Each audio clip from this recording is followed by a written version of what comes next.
ধানের শীষের কারণে এখানে 6 বার আসার সৌভাগ্য হয়েছে। বহু প্রশ্ন করেছি, কোনোদিন উত্তর তখনকার যুবমন্ত্রী দেয় নাই। জাতীয় ফুটবল প্লেয়ার আমিনুল, তার কাছে আমি আপনার মাধ্যমে জানতে চাই যে তিনি বিগত সময় কোনো উত্তর পাননি, বাট আমি এখানে উত্তর দেওয়ার জন্য প্রস্তুত রয়েছি। যুব উন্নয়নে প্রশিক্ষণ নামে 16 বছর যারা এই সংসদে অনির্বাচিত ভোটবিহীন এসে তাদের দলীয় লোকগুলোকে প্রশিক্ষণ দিয়ে যুব মন্ত্রণালয়ে সম্পৃক্ত করেছে, যারা ট্রেনিং নিয়ে এখনো প্রত্যেকটা উপজেলায় অবৈধভাবে তারা কাজ করছে।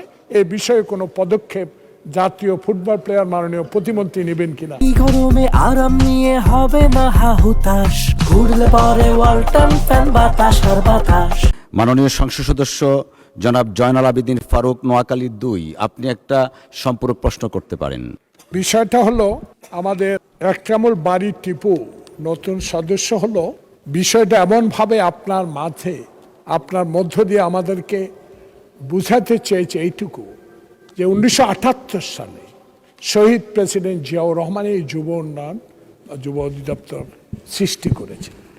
বিগত দিনগুলোতে আমি জাতীয় ফুটবল প্লেয়ার আমিনুল, অত্যন্ত জনপ্রিয় ফুটবল খেলার, তার কাছে আমি আপনার মাধ্যমে জানতে চাই, এই যে যুব উন্নয়নে প্রশিক্ষণ নামে 16 বছর যারা এই সংসদে অনির্বাচিত ভোটবিহীন এসে তাদের দলীয় লোকগুলোকে প্রশিক্ষণ দিয়ে যুব মন্ত্রণালয়ে সম্পৃক্ত করেছে, যেটা আমি আল্লাহ পাক আমাকে শহীদ প্রেসিডেন্ট জিয়া খালেদা জিয়া ধানের শীষের কারণে এখানে 6 বার আসার সৌভাগ্য হয়েছে। বহু প্রশ্ন করেছি, কোনোদিন উত্তর তখনকার যুবমন্ত্রী দেয় নাই।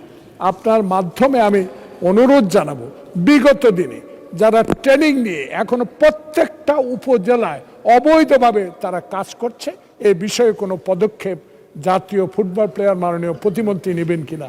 আপনাকে অনেক অনেক ধন্যবাদ। মাননীয় প্রতিমন্ত্রী, মাননীয় সংসদ সদস্য অতীতে কখনোই উত্তরের জবাব পাননি।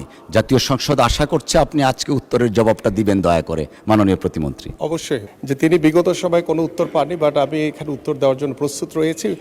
আমি আপনার সাথে অনেকটাই একমত, যে আমি অল্প সময় দায়িত্ব নেওয়ার পরে আমরা যেটা দেখেছি যে বিগত 16 বছর 17 বছর এই যুব উন্নয়ন বা যুব প্রশিক্ষণের বিভিন্ন নামে অনেক বড় বড় দুর্নীতির অনেক কিছু আমি ইতিমধ্যে পরিলক্ষিত হয়েছে আমার দৃষ্টিতে, এবং সেগুলো আমি আপাতত আমার কাছে আমি সেগুলো পর্যবেক্ষণের জন্য রেখে দিয়েছি, এবং সেগুলো পর্যবেক্ষণ করে বিগত সময় যেখানেই দুর্নীতি হয়েছে সেগুলোকে কিভাবে আমরা সুন্দরভাবে এটাকে গুছিয়ে কিভাবে আমরা এটা সমাধান করতে পারি, কারণ দুর্নীতিকে আমরা কখনোই কোনো প্রশ্রয় দিব না, এবং যারা অবৈধভাবে বিভিন্নভাবে এই সুযোগগুলো নিয়েছেন তাদেরকেও আমরা বাছাই করে তাদের বিরুদ্ধে আমরা দ্রুত ব্যবস্থা নিব। পাশাপাশি আমরা যুবকদের কর্মসংস্থানের জন্য, যুবতীদের কর্মসংস্থানের জন্য আমাদের মাননীয় প্রধানমন্ত্রী যে নির্দেশনা রয়েছেন, সেই নির্দেশনা অনুযায়ী ইতিমধ্যে আমি আগামীতে আমাদের যে কর্মসংস্থানের লক্ষ্য নিয়ে যে আমাদের কার্যক্রম, এবং আমরা কিভাবে যুব উন্নয়ন অধিদপ্তরের মাধ্যমে আমরা আরও ব্যাপকভাবে কর্মসংস্থান ব্যবস্থা করতে পারি এবং প্রশিক্ষণগুলো যাতে একদম সঠিকভাবে করা হয়, সেগুলো আমি নিজে তদারকি করব ইনশাল্লাহ ভবিষ্যতে। আপনাকে ধন্যবাদ মাননীয় স্পিকার। ধন্যবাদ মাননীয় প্রতিমন্ত্রী।